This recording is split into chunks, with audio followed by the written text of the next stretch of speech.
المعصومين سب مل کے اپنے مولا کے ظہور کی دعا اللہم کل ولیک حجت الحسن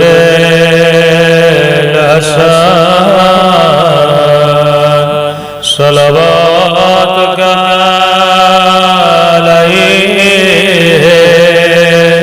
وعلی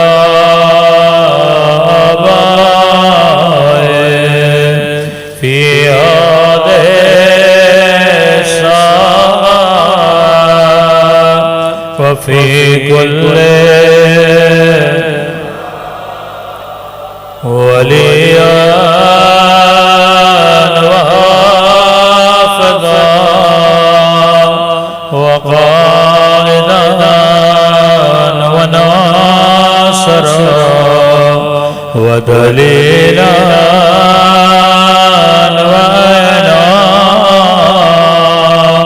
حتى تسكنوا أرضك وتمتعوا فيها طويلا برحمتك يا أرحم الراحمين صلوات على محمد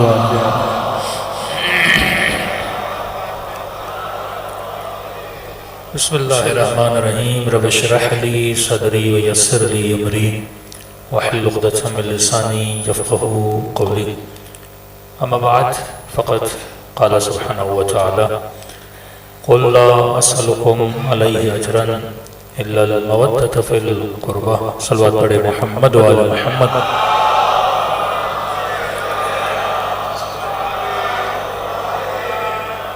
دعا ہے پروردگار عالم ہم سب کی حاضری اپنی بارگاہ میں قبول فرمائیں اور جس مقصد زندگی اور حیات کی خاطر یہ مجالس رکھی جاتی ہیں خدا ان مقاصد میں بھی ہم سب کو کامیابی نصیب فرما دے۔ دراصل یہاں میرا ممبر ٹائم تھا تقریباً 9:15 آنے میں بھی دیر ہو گئی، پھر بیٹھے بیٹھے بھی کافی ٹائم گزر گیا، تقریباً 10:30 بجے انچولی میں ٹائم ہوتا ہے تو ٹائم بہت کم ہے، مختصر ٹائم ایک مفید پیغام آپ کے لیے کہ مجلس کا مقصد انسان کی زندگی کو صحیح سمت دکھانا، صحیح راستہ دکھانا۔ قرآن لوری سنانے کی کتاب نہیں، قرآن قصے سنانے کی کتاب نہیں کہ اللہ قرآن میں کوئی قصہ بتائے اور وہ قصہ اس لیے ہو کہ کوئی ماں اپنے بچے کو سنائے تاکہ اسے نیند آئے۔ اگر قصوں کی کتاب ہوتی تو اسے 120 جلدوں پہ ہونا چاہیے تھا، اگر خدا اپنے ہر نبی کا قصہ سناتا تو یہ قرآن کے صفحات کم پڑ جاتے، جلدوں پہ جلدیں آنی چاہیے تھی۔ 1,01,000 کم 24,000 انبیاء میں سے خدا نے کچھ انبیاء کے قصے چنے ہیں۔ وَاعْتَبِرُوا يَا أُولِي الْأَلْبَابِ، قصہ وہ سنایا جاتا ہے جس میں امتوں کے لیے عبرت ہو۔ کون سا موسیٰ کا زمانہ، آدم کا زمانہ، حضرت عیسیٰ کا زمانہ، اور یہ کتاب جو تا قیامت ہے جسے تبیان کہا گیا، یعنی تا قیامت جو بچے پیدا ہوں گے اللہ نے اس کتاب میں ان سب کے لیے کیا رکھی ہے؟ ہدایت رکھی ہے۔ اب مسلمان قرآن پڑھتا تو ہے پر عبرت نہیں لیتا، قرآن کے قصے تو پڑھتا ہے لیکن اسے یہ نہیں پتا کہ سورہ حمد کے بعد دوسرا سورہ نام ہے بقرہ، بچڑا بھینس کا، اور پورا سورہ اس میں بیان کر دیا، 3 جز سے 3.5 جز تک ایک سورہ، اور جس میں خدا بڑی ترتیب سے بنی اسرائیل کی بھینس کا ذکر کرتا ہے، قتل ہوتا ہے، کس بھینس کو ذبح کرے، موٹی ہو، پتلی ہو، پیلے رنگ والی ہو، کس رنگ والی ہو، اس بھینس کی اتنی اہمیت کیوں ہے؟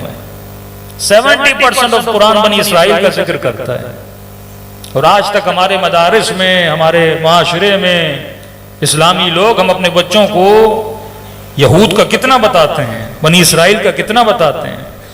پروردگار کتاب مسلمانوں کے لیے، ذکر بنی اسرائیل کا کیوں؟ کتاب مسلمانوں کے لیے، یہودیوں کا ذکر کیوں کر رہا ہے؟ عیسائیوں کا ذکر کیوں کر رہا ہے؟ ہونا تو یہ چاہیے تھا اس کتاب میں خدا ذکر کرتا مسلمانوں کا، لیکن گزری ہوئی قوموں کا ذکر کیوں ہے؟ کیونکہ نبی نے فرمایا الساع بالساع، جو کچھ بنی اسرائیل نے اپنے انبیاء سے کیا وہ سب کچھ یہ امت محمد کے ساتھ کرے گی۔ قصہ ہوتا ہے عبرت کے لیے، لیکن ہمارے یہاں قصے بیان کیے جاتے ہیں جھگڑے کے لیے۔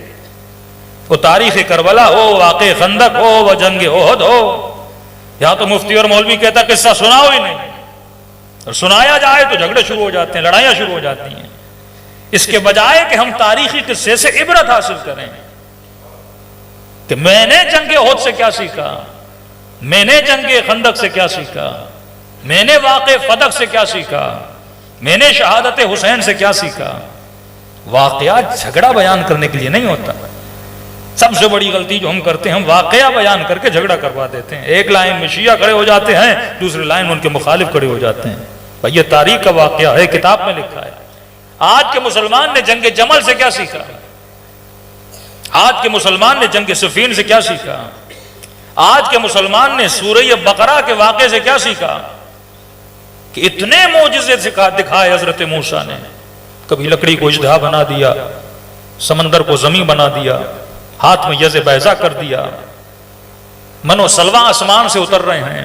سارے معجزے دیکھنے کے بعد حضرت موسیٰ صرف 40 دن کے لیے اپنی امت سے غائب ہوتے ہیں، کوہ طور پہ جاتے ہیں، اور جانے سے پہلے حضرت ہارون کو اپنا جانشین بنا کے جاتے ہیں۔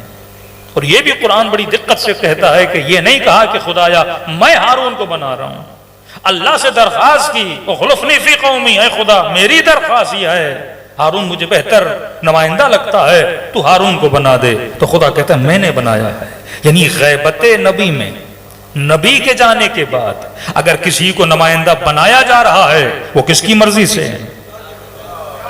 اللہ کی مرضی سے۔ ابتداء خلقت سے جو جھگڑا چل رہا ہے وہ یہ جھگڑا ہے، امت کہتی ہے ہم اپنا کینڈیڈیٹ لائیں گے، اللہ کہتا ہے کینڈیڈیٹ میرا ہوگا۔ ابتداء خلقت سے شیطان نے کہا نہیں میں تیرے کینڈیڈیٹ کو نہیں مانوں گا، اللہ نے کہا نہیں ماننا ہے تو آدم کو ماننا ہے۔ موسیٰ کہہ رہے ہیں میں ہارون کو بنا کے جا رہا ہوں، امت کہتی ہے ہارون کو نہیں مانیں گے، ہم سامری کو مانیں گے۔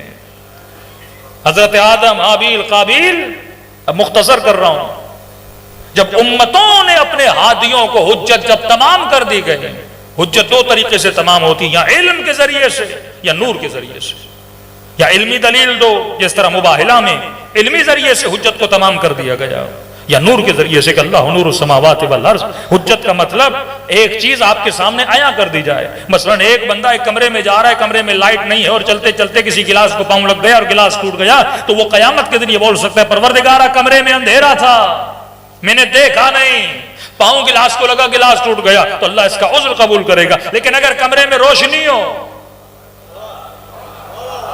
ہر چیز نظر آ رہی ہو، وہ پھر بھی کسی چیز کو توڑ دے، تو یہاں حجت تمام ہو چکی ہے۔ کس کے ذریعے سے؟ نور کے ذریعے نا۔ ایک مرتبہ حجت ہوتی ہے علم کے ذریعے سے تمام، نبی نے دلائل دیے، علم کے ذریعے سے حجت کو تمام کر دیا۔ ایک مرتبہ معجزات دکھا کر نور کے ذریعے سے حجتوں کو تمام کر دیا جاتا ہے۔ تب ساری حجتیں بیان کی، یہودیوں کو، مسیحیوں کو، رسول خدا نے نجران کے مسیحیوں کو کہا کہ میں نے حجت تمام کر دی ہے، لیکن تم نہیں چاہتے کہ شراب کو چھوڑو، تم نہیں چاہتے کہ سور کے گوشت کو چھوڑو، تم بضد ہو، اسی لیے محمد کی نبوت کو نہیں مان رہے، حالانکہ سارے نام تمہاری کتابوں میں موجود ہیں۔ تو اللہ نے کہا کہ بنی اسحاق کے جو ماننے والے تھے، اگر انہوں نے نبیوں کو نہیں مانا تو میں نے اپنی حجت کو ان کے بیچ سے اٹھا لیا۔ اور جو بنی اسماعیل کی امت کے ماننے والے تھے، جو مسلمان بنے، اگر انہوں نے بھی 11 حجتوں کو اپنے ہاتھوں سے قتل کیا، جو حجتیں میں نے ان کے لیے بھیجی، فرمایا میں نے بھی 12ویں حجت تمہارے درمیان سے جو مہدی ہے اسے میں غائب کر دوں گا۔ اب تم بھی بھٹکتے رہو، جو بنی اسحاق کے ماننے والے ہیں اور جو بنی اسماعیل کے ماننے والے ہیں، دونوں قومیں بھٹکے ہیں۔ ڈھونڈو، اگر تمہیں ہماری حجت قبول نہیں، ہمارا کینڈیڈیٹ قبول نہیں، تو ڈھونڈو جسے تم کینڈیڈیٹ بناؤ، جو بہتر ہو، جسے تم. سیدہ نے بلند آواز سے کہا کہ یا علی خیرک خیری. دوسرا جملہ تھا وشرک خیری. اس زمانے کے اگر مسلمان سمجھ دیتے کہ اے علی تیرا خیر بھی میرے لیے خیر ہے، اور کہا تیرا شر بھی میرے لیے خیر ہے. بی بی کیا بتانا چاہتی ہیں کہ علی سے شر صادر ہو ہی نہیں سکتا، علی خیر ہی خیر ہے. کہا خیرک خیری وشرک خیری، یعنی تم کیا سمجھتے ہو کہ خدا نہ خواستہ علیہ باللہ علی سے شر صادر ہو سکتا ہے؟ علی کا وجود خیر کامل ہے، محض کامل ہے. تبھی فرمایا وَتَوَاصَوْا بِالْحَقِّ وَتَوَاصَوْا بِالصَّبْرِ. نبی بننے کے لیے، امام بننے کے لیے ان دو صفات کا ہونا ضروری ہے. ایک حق کا ساتھ دینا، اور حق کے ساتھ کے لیے صبر کا ہونا بڑا ضروری ہے. جس امام میں صبر نہیں وہ امام کیسا، جس ولی میں صبر نہیں وہ ولی کیسا. دیکھیے صبر کس بات پر؟ ایک بندہ تواتر کے اعتبار سے شجاع ہے. ایک ہوتا ہے تواتر علمی، تواتر لفظی، تواتر موضوعی. حضرت علی کی شجاعت کا تواتر موضوع کا تواتر ہے. جنگ خندق سنی، جنگ خیبر سنی، جنگ احد سنی، جنگ صفین سنی، مختلف جنگوں سے تواتر میں یہ ملا کہ علی بہادر تھے. حدیث کی بات نہیں کہ تواتر میں یہ موضوع ہر مسلمان کو پتا چلا کہ علی مشکل کشا، یا علی خیبر شکن، یا علی خندق شکن، علی بہادر تھے. ہر جنگ میں پتا چلا کہ کوئی ایسی جنگ نہیں جس سے مولا گئے ہوں یا جنگ کو چھوڑ کے گئے ہوں، ٹوٹی ہوئی تلوار سے بھی لڑتے رہے. تو تواتر سے ثابت ہے کہ علی کو تلوار چلانا بڑی اچھی آتی ہے. علی بڑے اچھے شمشیر زن ہیں، بہترین تلوار چلانے والے. یہ تواتر سے ثابت ہے.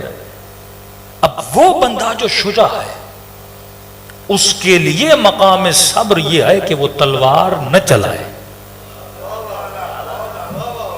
تلوار چلانا تو اس کے لیے کوئی بڑی بات نہیں ہے. اگر کوئی یہ مولا علی کو بولے یا علی فلاں میدان جنگ میں جانا ہے اور لڑنا ہے، تو یہ علی کے لیے کوئی بڑی بات تھوڑی. علی تو لڑنا سب سے بہتر جانتے ہیں نا. جنگ کی حکمت عملی علی ابن ابی طالب سے عرب میں کوئی بہتر جانتا نہیں تھا. ایران پر جب جنگ ہوئی مشورے دینے والے علی ابن ابی طالب. بہترین مشورے خلفاء کو کس نے دیے؟ امیر المومنین علی ابن طالب نے دیے. تو تواتر سے ثابت علی شجاع. علی کے لیے مقام صبر کیا ہے؟ کہ تلوار نیام میں رہے، تلوار نیام سے نہ نکلے. وہ آدمی جس نے کبھی تلوار چلائی نہیں اسے بولے تلوار نہ نکالو، اس کے لیے تو یہ کمال ہی نہیں ہے نا. یہی تو کم ہوگا. تو کیسے ممکن ہے علی کے گھر پہ حملہ والی نے تلوار نہیں نکالی؟ یہی تو مقام صبر ہے کہ مصطفیٰ کو پتھر مارے گئے، نبی کے سر پہ بدبختوں نے کچرا پھینکا. وہ نبی جو دعا کرے بد دعا دے تو دعا قبول ہو. یہ بد دعا دینا کمال نہیں ہے، بد دعا دے سکے پر بد دعا نہ دے، یہ کمال ہے. کہ پاور کے ہوتے ہوئے پاور استعمال نہ کرے، طاقت کے ہوتے ہوئے طاقت استعمال نہ کرے. اور عبرت لو واقعات سے کہ علی کے چہرے پہ لعاب دہن پھینکا، غصہ آیا، غصے میں کسی کا سر کاٹنا یہ کمال تھوڑی ہے. غصے پہ کنٹرول کرنا کمال ہے. یہ کمال علی طالب ہے. جناب سیدہ دیکھیے بعض فضیلتیں بس مسلمان اگر سمجھیں چھوٹی چھوٹی چیزیں، یہ عبرت ہے. تاریخ کا ہر واقعہ عبرت ہے. جنگیں پڑھو، اصحاب کے واقعات پڑھو، اہل بیت کی زندگی کو پڑھو، اس سے عبرت لو. تجھے دو طرح کے اخلاق ملیں گے. ایک اخلاق اہل بیت کا، ایک اخلاق ان کا جو اہل بیت کے مقابلے میں آئے. جنگ صفین میں علی کا اخلاق پڑھو، علی کے مقابل میں آنے والے کا اخلاق پڑھو. کربلا میں حسین کا اخلاق دیکھو اور حسین کے مقابلے میں آنے والوں کا اخلاق دیکھو. سیدہ کا اخلاق دیکھو، جو سیدہ کے مقابلے میں آئے ان کا اخلاق دیکھو. اور آج تم خود کو اس ترازو میں رکھو کہ تجھے کون سا اخلاق پسند ہے، اخلاق مصطفیٰ یا مرتضیٰ پسند ہے یا ان کے دشمنوں کا اخلاق پسند ہے. سیدہ کے لیے دیکھیے تمام تر ازواج نبی کی فضیلت کے لیے ایک قرآن کی آیت لائی جاتی ہے. انبیاء کی تو اور بھی بیویاں تھیں، حضرت نوح کی بیوی، حضرت لوط کی بیوی، حضرت یعقوب کی بیوی، کتنے انبیاء گزرے، بی بی حوا، کتنے انبیاء گزرے. لیکن ہم ازواج نبی کو کیا کہتے ہیں؟ امہات المومنین، مسلمانوں کی مائیں. قرآن کی اس آیت کی فضیلت میں اللہ نے کہا یہ تمہاری مائیں ہیں، یہ فضیلت ہے. امت کی مائیں، مومنوں کی مائیں، مسلمانوں کی مائیں. تب کہا کہ احترام کرو، نبی کی ازواج ہیں کیونکہ امہات المومنین ہیں. اور جس کے لیے رسول یہ کہے ام ابیہا،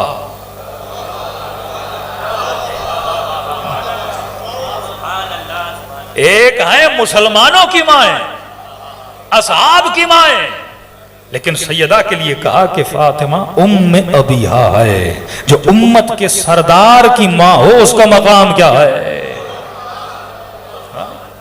یہ وہ مقامات ہیں۔ چلتے تھے، بیٹی کو دیکھتے تھے، کھڑے ہو جاتے تھے، دروازے سے گزرتے تھے، سلام علیکم یا اہل بیت النبوہ، مباہلے میں گئے، اصحاب کسا کو لے کر گئے، جن کے لیے امام بولے کہ نحن حجج اللہ، میرے امام حسن عسکری فرمایا ہم اللہ کی طرف سے تم سب پر حجت ہیں، اور ہماری ماں زہرا ہم پر حجت ہے۔ آج تک بڑے بڑے علماء مجتہدین پریشان ہیں، کہتے ہیں امامت کو ڈسکس کرنا آسان ہے، پتہ ہے امام کے شرائط کیا ہیں، امام کیسا ہونا چاہیے،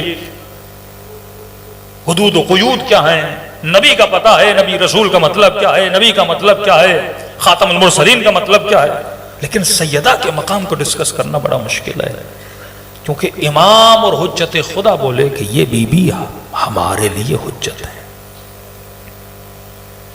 میں نے کہا کمال شجاع یہ ہے کہ وہ صبر کرے، وتواصوا بالحق وتواصوا بالصبر۔ اور وہ بی بی جو مدینے میں، دیکھیے آپ کے محلے میں کچھ لوگ کچھ چیزوں کی وجہ سے مشہور ہوتے ہیں، مدینے والے، مکے والے نبی کی بیٹی کو کس چیز سے پہچانتے تھے؟ ہر آدمی کی ایک شہرت ہوتی ہے نا، کبھی تاریخ پڑھو، مشہور تھا کہ مصطفیٰ کی بیٹی زاہدہ ہیں، عابدہ ہیں، مفسر قرآن ہیں، عورتیں جاتی تھیں فقہی مسائل بی بی سے پوچھتی تھی، یہاں تک کہ پورے مدینے میں مشہور ہوا کہ نابینا آیا، بی بی سامنے نہیں آ رہی، رسول نے کہا کہ بیٹی یہ نابینا ہے، دیکھ نہیں سکتا، کہ بابا وہ نہیں دیکھ رہا، میں تو دیکھ رہی ہوں، میں نہیں چاہتی کوئی نامحرم ایک معصوم کے بدن کی خوشبو بھی سونگھ سکے نا۔ جب ہم کہتے ہیں کہ بیوی پر جبرائیل وحی لے کر آتے تھے، بعض مسلمان کہتے ہیں کیسے ممکن ہے؟ اللہ نے پورا ٹرائل قرآن میں دیا ہوا ہے۔ مریم کبھی وحی مباشر یعنی کبھی ڈائریکٹ اللہ سے بات کیا کرتی تھی، کبھی جبرائیل کے ذریعے۔ بی بی مریم ہے، نبی نہیں ہے، امام نہیں ہے، لیکن جناب جبرائیل سے کلام کر رہی ہے۔ اور حدیث قصہ میں آپ کیا سنتے ہیں کہ سیدہ جب حدیث قصہ کو نقل کرتی ہیں کیا فرماتی ہیں؟ میں نے سنا جبرائیل نے میرے بابا کو کہا، اس کا مطلب جب جبرائیل بول رہا تھا تو سیدہ سن رہی تھی۔ یہ وحی یا وحی مباشر ہے یا جبرائیل کے ذریعے، وہ صحیفہ سیدہ فاطمہ کا قصہ ایک الگ ہے، لیکن وہ بی بی جو زہد عفت کے نام سے مشہور تھی پورے مدینے میں، کہ نابینا بھی آیا تو سیدہ چلی گئی۔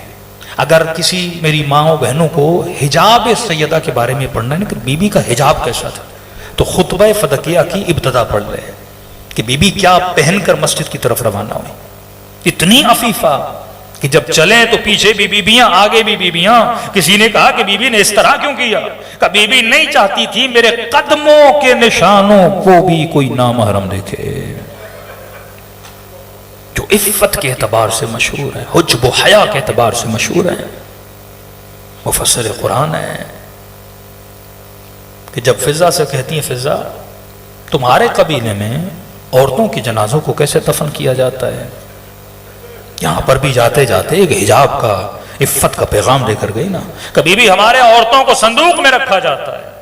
عرب کیا کرتے تھے، اگر کوئی عورت کا انتقال ہو جائے، جیسے آپ چارپائی پہ کسی کو رکھ کے لے کر جاتے، اسی طرح لے کر جاتے تھے۔ وصیت کی کہ علی میرے لیے صندوق بنایا جائے۔ حیا اور عفت کا عالم تو دیکھیے، جبکہ وصیت ہے کہ رات کے اندھیرے میں مجھے دفن کرنا۔ چند لوگ جنازے میں ہیں، بی بی چند لوگ ہیں، رات کا اندھیرا ہے، جنازہ ویسے ہی نظر نہیں آئے گا۔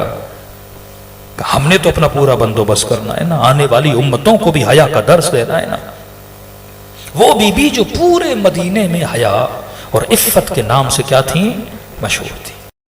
کہتے ہیں جب علی سے بیعت لینے کے لیے مولا کے گھر پہ گئے نا، کسی نے سوچا بھی نہیں تھا، ایک مرتبہ آپ ایک پلان بناتے ہو کہ آپ کا سیاسی حریف ہے، اس سے آپ نے کانفیڈنس کا ووٹ لینا ہے، آپ اس کے در پہ جا رہے ہو، پلاننگ یہ تھی ہم جائیں گے، کچھ اور یہ بھی عجیب واقعہ، اس وقت مولا کے گھر میں زبیر موجود تھے، ابازر موجود تھے، سلمان موجود تھے، یہ سارے اصحاب امیر المومنین گھر کے اندر تھے۔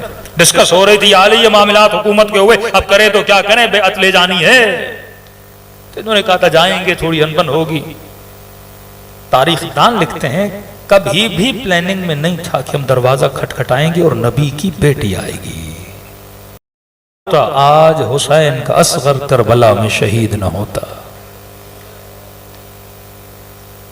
اگر مدینے میں نبی کی بیٹی کے گھر کو آگ نہ لگتی تو کبھی کربلا میں خیموں کو آگ نہ لگتی، اگر مدینے میں پسلیاں نہ توڑی جاتی تو وہ گھوڑے سوار اپنے ساتھ کو نہ کہتا جب میں لاشوں پہ گھوڑے دوڑا رہا تھا تو مجھے حسین کے پسلیوں کے ٹوٹنے کی آواز سنائی دے رہی تھی۔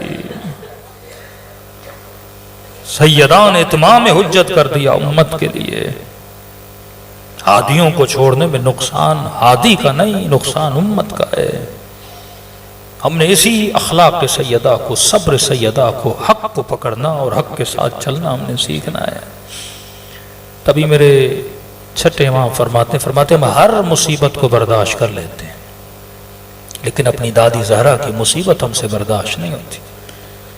امام رضا کی روایت ہے کہ اے شیعو، اے اہل بیت کے چاہنے والو، کبھی چھوٹی چھوٹی باتوں کے لیے ہمیں ٹوٹی ہوئی پسلیوں کا واسطہ نہ دیا کرو۔ ہلکی پھلکی مصیبت آ گئی اور مصلی پہ بیٹھ کے کبھی خدا کو سیدہ کی پسلیوں کا واسطہ نہ دیا کرو، کہ تم تو واسطہ دے دیتے ہو لیکن بڑی مدت تک حسین روتے رہتے ہیں۔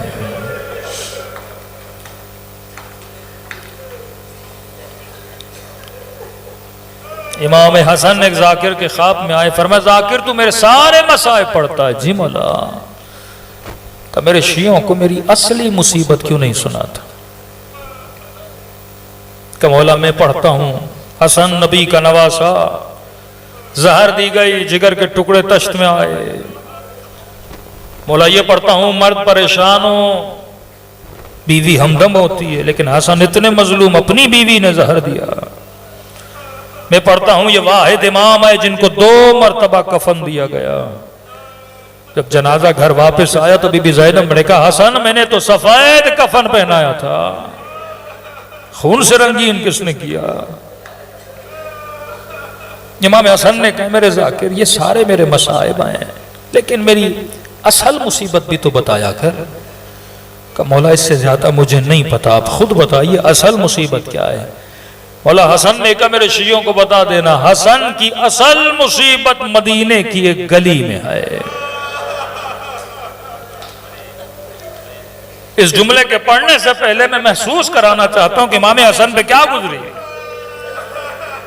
میں نے کسی جوان کو کہا، میں نے کہا حسن کی مصیبت کو سمجھ کے مولانا کیسے؟ میں نے کہا مثال دے رہا ہوں، برداشت ہو تو سن لینا۔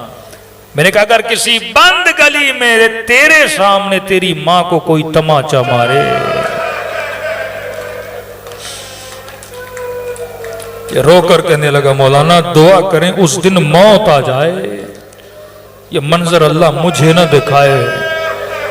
امام حسن فرماتے ہیں حسین چھوٹے تھے میں بڑا تھا، اس گلی میں میں فریادیں کر رہا تھا کوئی آئے میری اماں کو آ کر بچا لے۔ پوری زندگی ماں کے لیے روتے رہے۔ تبھی فرمایا قیامت میں ہر آنکھ روتی ہے، 2 آنکھیں کبھی نہیں روتی۔ ایک وہ آنکھ جو اپنے گناہوں پہ روئے، دوسری وہ آنکھ جو آل رسول کی مظلومیت پہ روئے۔ یہ دن مولا حسن کی یتیمی کے دن ہے، یہ دن سیدہ زینب کی یتیمی کے دن ہے۔ دلوں کو کربلا لے کر چلیں اور سلام کریں اپنے آقا کی مظلومیت پہ۔ 3-4 سلام اور زحمت کو تمام کرو۔ فرمایا جو خلوص دل سے میرے لال حسین کو سلام کرتا ہے خدا اسے ثواب زیارت حسین نصیب کرتا ہے۔ سب مل کے السلام علی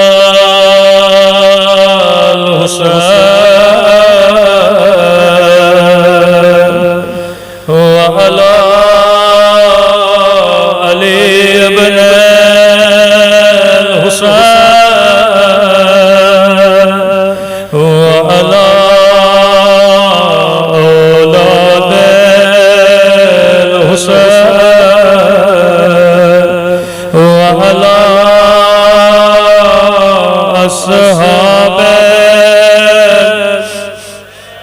سب مل کے السلام علی الحسین وعلی علی ابن وعلی اولاد الحسین وعلی صحابہ میرا سلام ہو زینب کی یتیمی پہ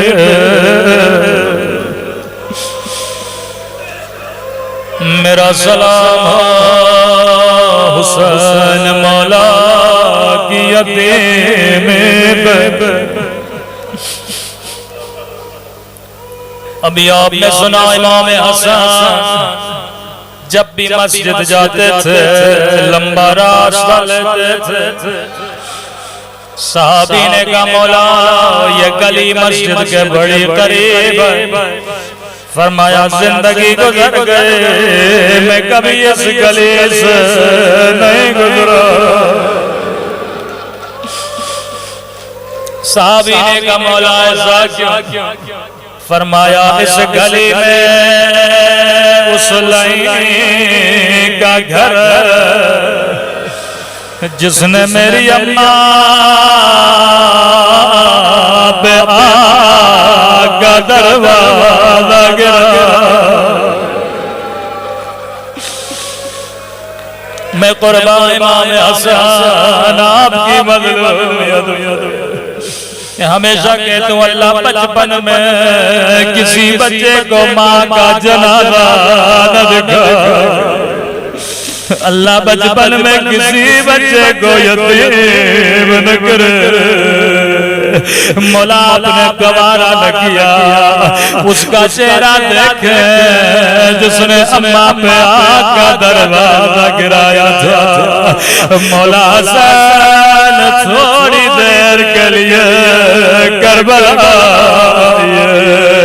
ایک 4 سالہ بچی ہے پورے سفر میں بابا کے قاتل کو دیکھتے رہے کبھی حسین کے سر کو نوکے نیزہ سے مارتا تھا اور کبھی چھڑی سے حسین کے ہونٹوں کو مارتا تھا یہ بچی رو کے کہتی تھی نہ مارو میرا پیاسا بابا میرا 3 دن کا پیاسا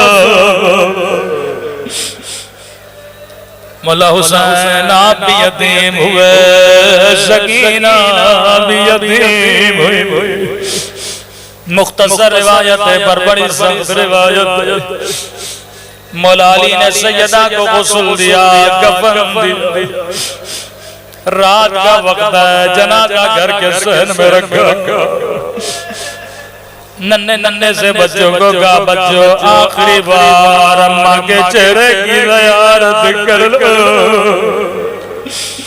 یہ لمحہ بڑا مشکل ہوتا ہے اولاد کے لیے کہ ماں باپ کا چہرہ آخری بار دیکھے گھر کی کنیزیں کہتی ہیں سیدہ زینب آگے بڑھی اماں زہرا کے قدموں سے لپٹ گئے بی بی ام کلثوم آگے بڑھی اماں سے لپٹ گئی امام حسن آگے بڑھے اماں کے قدموں کو چومنے لگے لیکن گھر کی کنیز کہتی ہے سب سے چھوٹا بچہ اپنا سر گھٹنوں میں ڈال کے زار و قطار رو رہا تھا مولا علی نے کہا حسین آخری بار اماں سے خدا حافظ کرو لیکن فضا کہتی ہے حسین اٹھنے کا نام نہیں لے رہے روکے گا بابا جب تک اماں نہ بلائے میں نہیں جاؤں گا روایت کے جملے کو مرتبہ بند کفن کھلے تو ہاتھ باہر آئے آجا میرے لال حسین آجا کربلا والے حسین آ جا میرے پیاس حسین، بچے ماں کے سینے سے لپٹ گئے، جبرائیل نازل ہوئے، علی بچوں کو وہاں سے ہٹا، ایک کوہرام بپا ہے، علی نے بڑے پیار سے حسین کو سینے سے لگایا۔ ایک جملہ کہوں گا، مولا حسین